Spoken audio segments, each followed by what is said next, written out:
excited to read to you today.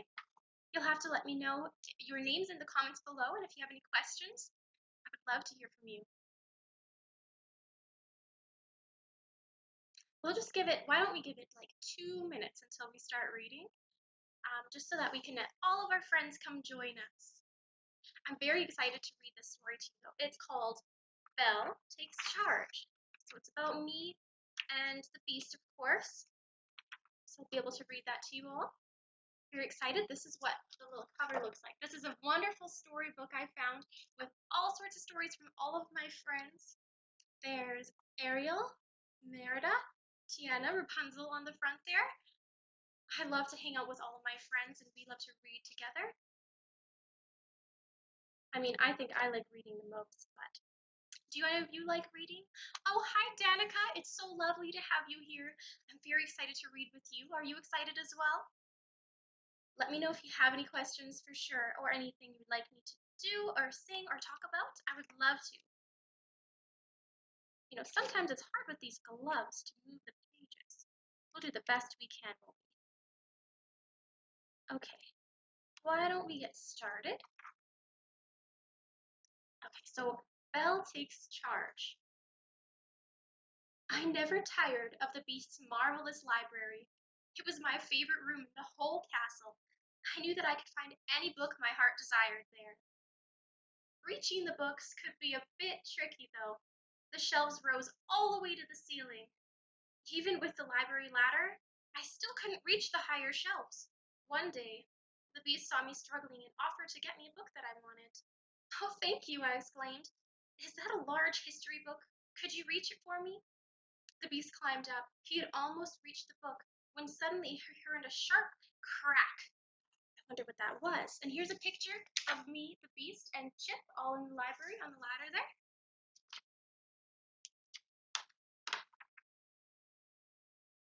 Oh, the reason it cracked is because the Beast was too heavy for the ladder.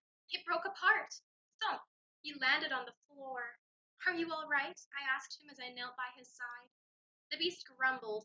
The splintered ladder was useless now. It's okay, I told him. We can build a new one. No, we cannot, he snapped.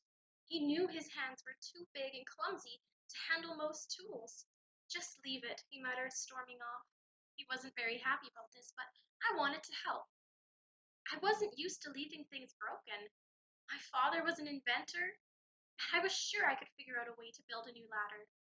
I turned to Chip, and I said, how would you like to help me surprise the Beast with a ladder that's good as new?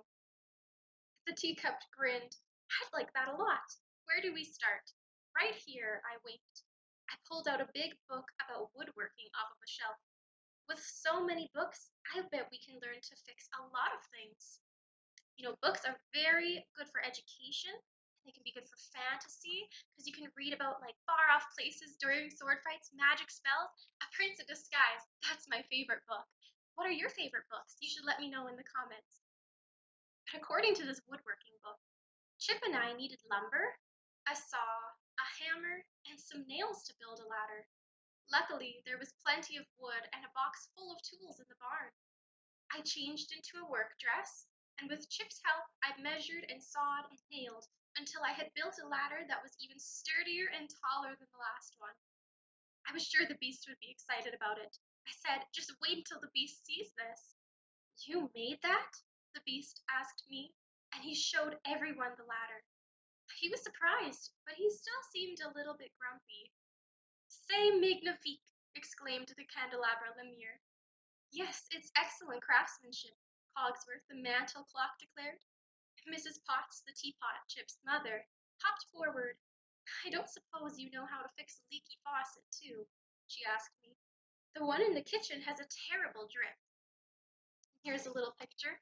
This is us looking into the woodworking book, and this is us as we show the Beast and everyone the new ladder.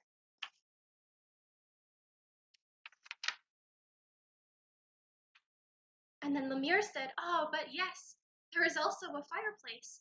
Her chimney makes so much smoke. Ahem, Cogsworth jumped forward. May I remind you that the surface bell in the butler's pantry hasn't worked for a month. I think we can all agree that Belle should repair that first. The Beast frowned. Don't be silly, he huffed.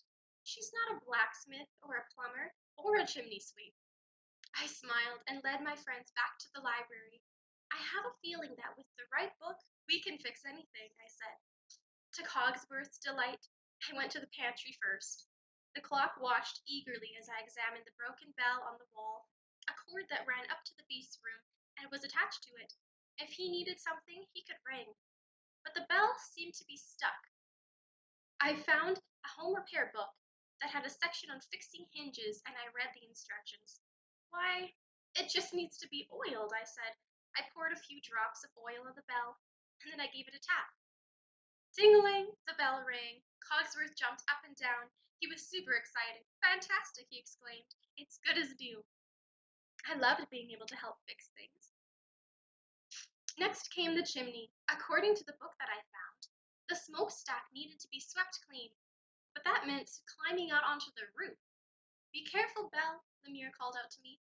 Don't worry, I told my friends. I'm doing everything by the book. I used the brush to sweep the chimney until I had removed every bit of soot. Here's a picture of me removing out on the roof, removing the soot from the fireplace.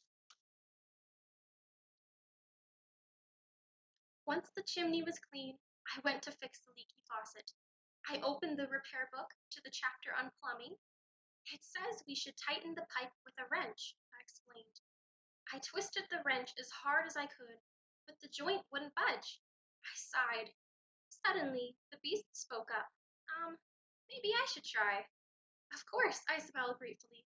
With one mighty twist, the beast fixed the leak, sorry. Look at that, cried Mrs. Potts. You two stopped the drip. With my being able to look at the book and his strength, we were able to fix it. To celebrate, Mrs. Potts made some tea. Lemire proposed a toast. To Belle, he said. And books, Chip added. Hip hip hooray, Cogsworth cheered. I grinned. I knew we'd find all our answers in the library, I told my friends. You were absolutely right, the beast said, patting my hand. You were able to fix everything, just like you said. Thank you. It was very sweet of him. I just want to make sure I'm not missing any pages. Sometimes these gloves are hard to grab pages with. You'd think I'd be used to it by now. I went to bed that night feeling very proud and very tired. Just as I was about to blow out my candle, I heard a light tap on my door. It was Chip. Hello, I said, surprised. Why aren't you in bed? I couldn't sleep, Chip said. My music box stopped working. I always listen to it before bed. Could you fix it? Of course, I smiled. But first, I would have to find the right book. We tiptoed to the library and we searched for a book that described how to fix the music boxes. We looked and looked. I'm sorry, Chip, I said. It doesn't look like there is one. Does that mean you can't fix it? Chip sniffled. No, I'm sure we'll figure something out. Just not tonight. That made Chip feel a little better. But how will I go to sleep now? He asked. And here's poor old Chip, so sad about his music box. I felt awful. But we did the best we could. I smiled and said, I think I can find another book to help you. We went back to the library and I chose a storybook. We settled into a comfy chair with Chip on my lap. I opened the cover and began to read softly. Once upon a time in a faraway land. Soon Chip's eyelids were drooping. I quietly closed the book and carried him back to his cupboard. I had been right. There was nothing a book and a friend couldn't fix. And here's a picture of me reading to little Chip. You can see that. There's no glare. Well, that is it for me taking charge. I suppose I just worked with my strengths. And we all have such wonderful, magnificent strengths that we were born and gifted with that we can use to solve any problems. We just have to make sure that we are thinking of the best way that we can help and serve. And everybody is capable of that. The reason that I could help is because I knew how to look through books and I've done it all my life. And the beast had so much strength behind him that he was able to help too. So everybody can lend a helping hand in the way that they're able to. Well, I hope you all enjoyed the story. I'm just going to wait a few moments to see if there's any more comments that come. You'll have to ask me some questions if you have any as well. I would love to hear them, and I would love to answer them for you if you have any questions. And I heard that it's very nice outside. It's very nice here as well. It was beautiful outside. I got to see with my horse, Philippe. I rode him today. It was lovely. How have you guys done today so far? You'll have to let me know. I'm just going to wait a few more moments to see if there's any comments. Thank you so much for joining me, though. It was lovely to read with you. My favorite thing to do is read. Oh, you're welcome, Danica. I'm so glad that you could join us today. I'm sure you all know my story, the main one where, oh, sorry about that, to put the book down. The main one where I found the beast and we fell in love. There were so many things.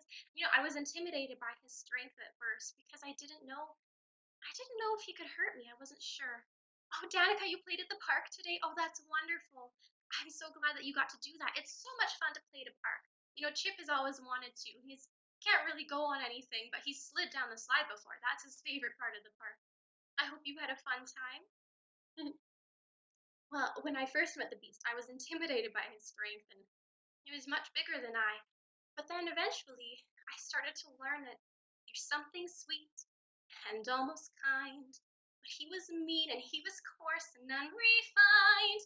And now he's dear and so unsure. I wonder why I didn't see it there before. Because there's beauty underneath everybody. Sometimes when we look at something, even a book, and we base it off the cover, we might not know the magnificent and wonderful things that are held inside. Just like people, sometimes they might look scary, they might even look wonderful, and that doesn't mean that they are entirely based on their appearances. Beauty is found within, right? And I think that's so wonderful, and that's part of the reason I love books so much is because you never know what you're going to get until you start reading them. And most of them are more fantastic than the cover could have ever shown me. Well, I think that's it for today, everyone. Once again, thank you so much for joining me. I hope you have a wonderful rest of your day, and I look forward to seeing you again. You'll have to let me know what book you would like me to read next. I would love to see you later. Bye, everyone.